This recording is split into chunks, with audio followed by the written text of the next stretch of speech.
waxaynu ognahay oo in badan aynu ku soo jiray taatikada iyo nidaamka dadkan loo kala ilaaliyo oo run ahaantii haddeerna aan la joogi la'nahay oo nin kasta oo reeraba inta loo tago la yidhaahdo reer hebel wuxuu ku jiraa gorgortan uu maamulka kula jiro ee innagana maxaa inoo dana dhulbahantay isu imanayaa ma jiro dhulbahanta tashanayaa ma jiro maxay ahayday danteena gaarka aan ka hadallo arrimahaasoo runtii aad iyo aad u fara badan waxaan leenahay dhulbahanta way isu yimi waa midoobay gorgortan aan dantiisa ahayn oo maanta aan u jeedno ama aan cid kale ka aqbalaynaa ma jirto in maamulka Soomaaliland ciidamadiisa iyo maamulkiisa ay nabadgelyo lagaga baxaan haddiise ay gabar adaygaan oo dhaga adaygaan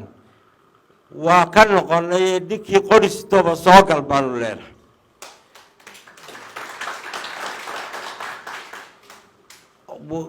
sidii raggii u dhintay ee suuqa lagu laayay kama aanu qiimo badin hal doorkii bay ahaayeen wixii laasacaanadu lagu xasuuqayay maalin walba inaanu u dhibanno diyaar baynu nahay yaana la kaliifi baanu leenahay qodobka kale ee ii raaca waxa weeyaan dadka wax loo laynayaa Soomaalinimo haddii dawlad Soomaaliyeed jirto oo mas'uulka ah ama xildhibo waajibka ka saaran waa inay ka gutaan sida gobollada shabaabka loola dagaalamayo ciidamo ku soo saari lahaayeen ciidamada la sheegayay xamal buuxdaafiyay ee dalab iyo gorgor iyo xaq baan u leenahay waa inamadayadii waa in naloo soo diraa waan u baahanahay naftayadaan ugu baahanahay ku soo jireen maadaama Somaliland laascaanood rabitaan dadkani ay leeyihiin aanay ku imaanin maadaama sababteeda dhiig badan ay uu ku daatay maadaama ilaa iyo hadda aan lagu qancin lana filayn in dib loogu qanco maamul adduun weynaha aan laga ictiraafin oo United Nations-ku aanu ictiraafin maamul Africa aana ictiraafin igad aana ictiraafin Soomaali weyn aana ictiraafin annaguna ma ictiraafin mana ictiraafi doono sidaa daraaddeed waxaanu taageersanahay baaqii la soo jeediyey odayaasha iyo waxgaradka u kacay gobolkan ee 33 iyo culimadu ay soo jeediyeen ayaanu taageernay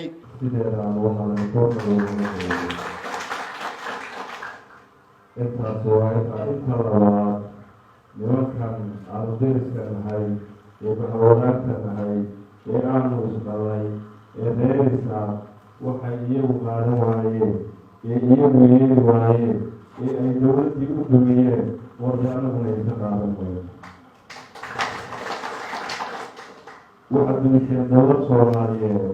oo la ictiraafsan yahay oo caalamkuna laga og yahay oo dowlad ka wanaagsani aanay jirin war idinkoo reera oo qabiila oo qoysyada waxaad macmacteen aanaan diba macmacan idinla qaadan wayno idinkana qaadan wayno ma aqbali doono oo ma dhici doonto inaan wada hadal iyo gorgortan idinkala samayno dhulka aanu degno oo dowladiisa sii ma dhici karto ma rabo ma aqbali karno ma aqbali karno oo ma dhici karto inaan idin qaad doono cid qabsan kartaa ma jirto, cid xoogi kartaa ma jirto. Maalin waa qaydeen, maalin walba aad ka qabsatay, dareer nala qabsan, oo aan u qabsado maalin kala weynay. Maalin kale wuu tegey, maalin kale waxaan jecelahay inuu si nabadgelyo ah oo la baxo. Waayo nabadgelyada aad u fiican tahay. oo annagu aan isdilayno halkan maamulka Somaliland baa ka taliyo. hadday wax ka qaban waayeen oo keeni waayeen wixii wax dilayay iyadoo ciidamada ku badnaa joogaan oo Hargeysa 4 saldhig beelaad Hargeysa 5 saldhig beelaad ورنا نروح نقف كاسر الوسطى برعوات قلنا الوسط اللي قبل نوع عقده يفوقشيني الوضوطي آيها كترينتا أرينها قبانتي يفوقشيني إلي حسيبيان ومرتا يدرك يا ومهتريا وعنكلو عن سوشي الدنيا لبيا طبق أكسو بحي لبيا طبق كان قوضي si aynu u taageero 12 qodob ee ka soo baxay guddigii dhulbahante iyo federashini masiirka ka taliyeysay gobollada SSC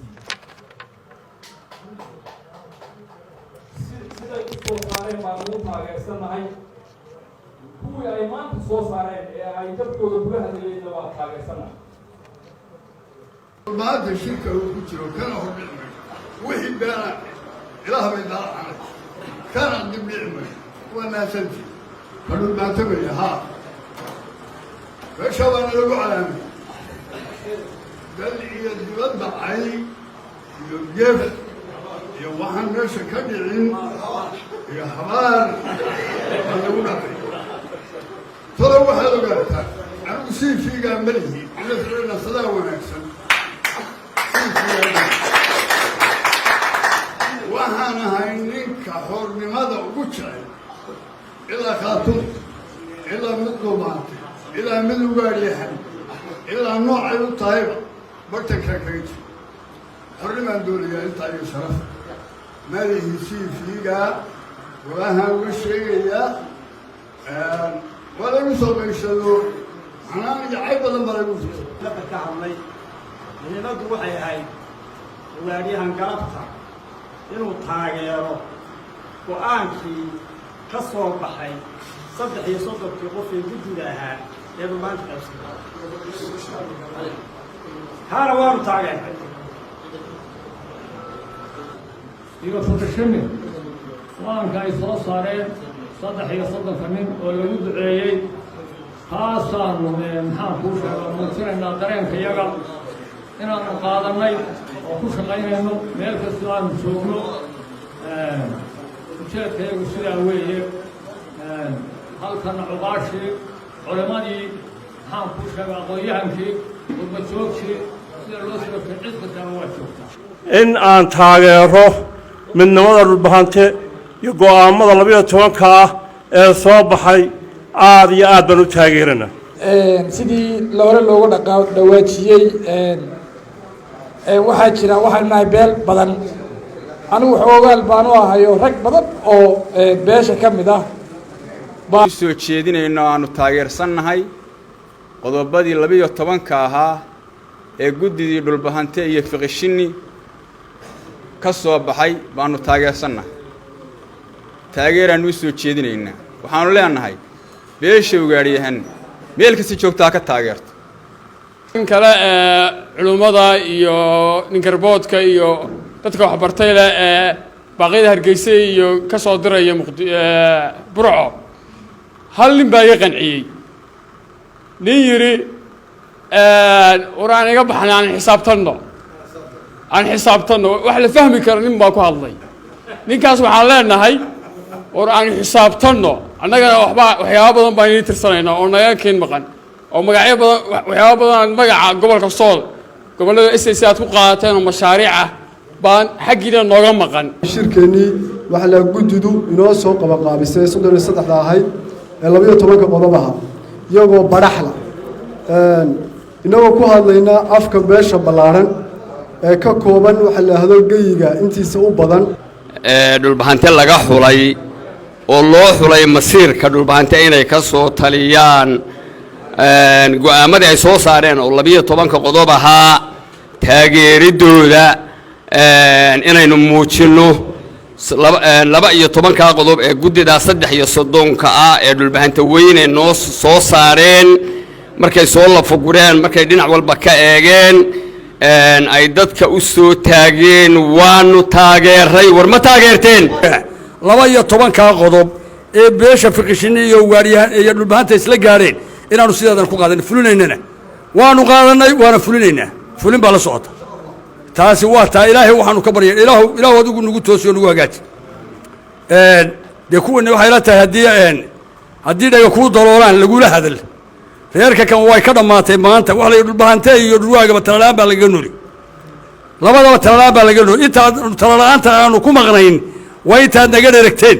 isu nimi tashanay isfahanay idin aragnay idin garanay dee baxa waxba idinma hadhin intaa wixii ka dambeeya waa la garanaya waxaan halkan baa uga jeedinaya ciidamada u dhashay gobollada sool iyo sanaag iyo ciidamada SSC ee faraha badan ee 5 kuna ee ku sugan koonfur ee xamar jooga ee harim cadle ee gorgor leh ee ku hawla Soomaali weyn waad aragtaan oo Soomaaliyiin uma jeedo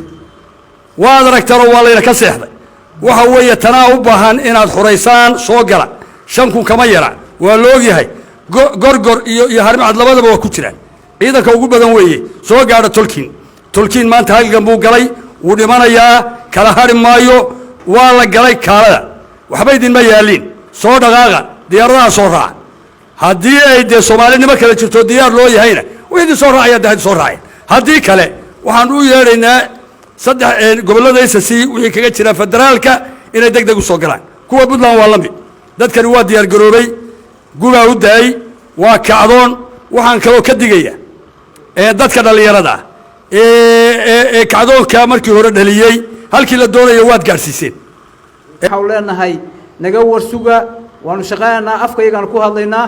cidna kala xishoon mayno cidna kala biqimayno awalba